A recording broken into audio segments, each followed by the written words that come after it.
We're joined now from Westminster by the Conservative MP Conor Burns, who, as we've heard, just spoke in the debate, and from Rotherham by the Labour MP Sarah Champion, who decided not to attend the session in Parliament.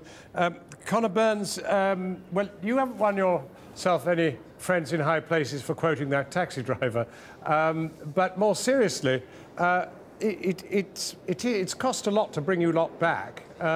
Why couldn't you wait till Monday when you'd have been back anyway?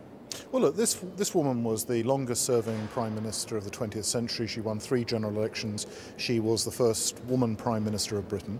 She helped and was instrumental in victory in the Cold War. I think it's absolutely right that Parliament came back to give colleagues in both houses the opportunity to talk about her before we have the funeral next week. But you know her, you knew her very well, and you knew her homespun philosophy. She understood the word austerity. The country is suffering austerity. She'd have been enraged to see all this money wasted on bringing MPs to talk about her and get her. She'd have said, get down to some work, boys, at once.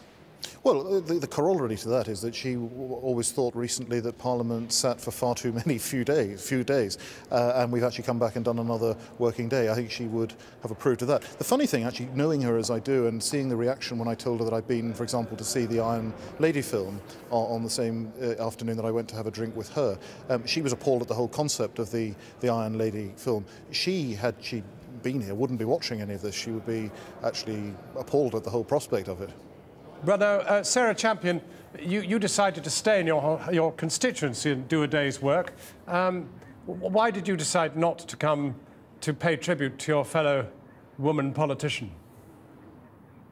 Well, for me, I'm want to give huge sympathy to Margaret Thatcher's family and all of her friends, but I think that for the next few days it's a personal, private time. It's absolutely right that people like Conor pay their respects to her, but for me it shouldn't be a parliamentary thing. It should be a private family thing. It should be a respect and not something that we all get recalled to Parliament for. Well, in this age of austerity, and heaven knows Rotherham is a place that knows austerity better than most, or worse than most, do you think this is the moment to be spending this sort of money, millions, on a funeral for anybody? I find it very difficult to accept that we will be picking up such a big bill for something like this. Absolutely, she was a very influential leader. She made a big impact on this country, both for the good and for the bad.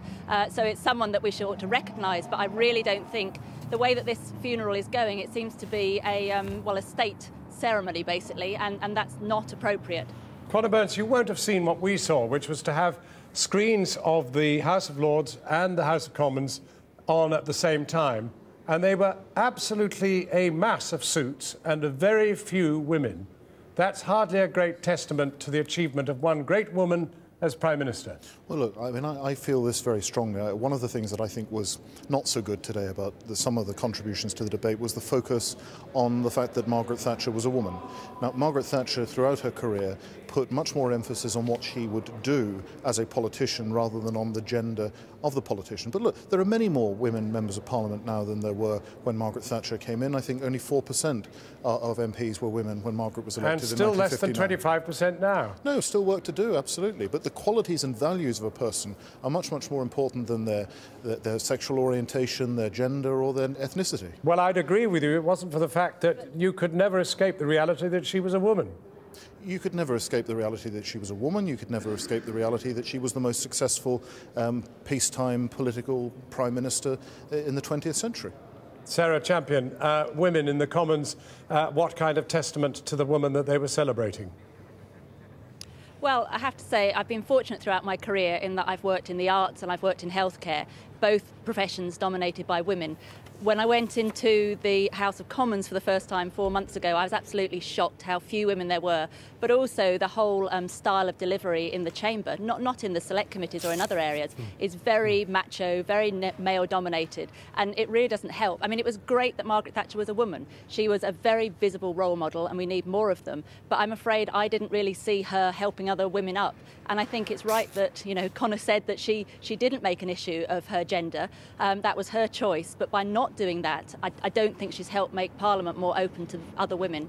Well, now, David Cameron can, Conor Burns, do something about the women in Parliament, because in the House of Lords, which was even worse a picture on this score than the House of Commons, he could quite simply, and I know he wants to make some 50 more peers, Why doesn't he simply make 50 more women peers? There's a challenge. Well, and in memory of Mrs. Thatcher, why not? Well, one, the concept of appointing people purely on the basis of their gender in tribute to Mrs. Thatcher would absolutely appall Mrs. Thatcher. She would not be able to comprehend a stupider idea. You don't think there are 50 women deserving of being elevated above men? With respect, that's not what I said at all, and you know that's not what I said. My personal advice to the Prime Minister would not be to appoint any more peers. The House of Lords is already bulging at the seams, and there are far too many of them. One of the arguments that Nick Clegg put across for abolishing the House of Lords was that it was too big. You don't diminish that argument by sticking even more people in it. Conor Burns and indeed Sarah Champion in the cold wastes of Rotherham. Thank you very much indeed for joining us. Thank you. And later in the programme, in the first of a short series of films, we'll be hearing from one man on how Margaret Thatcher's premiership changed his life.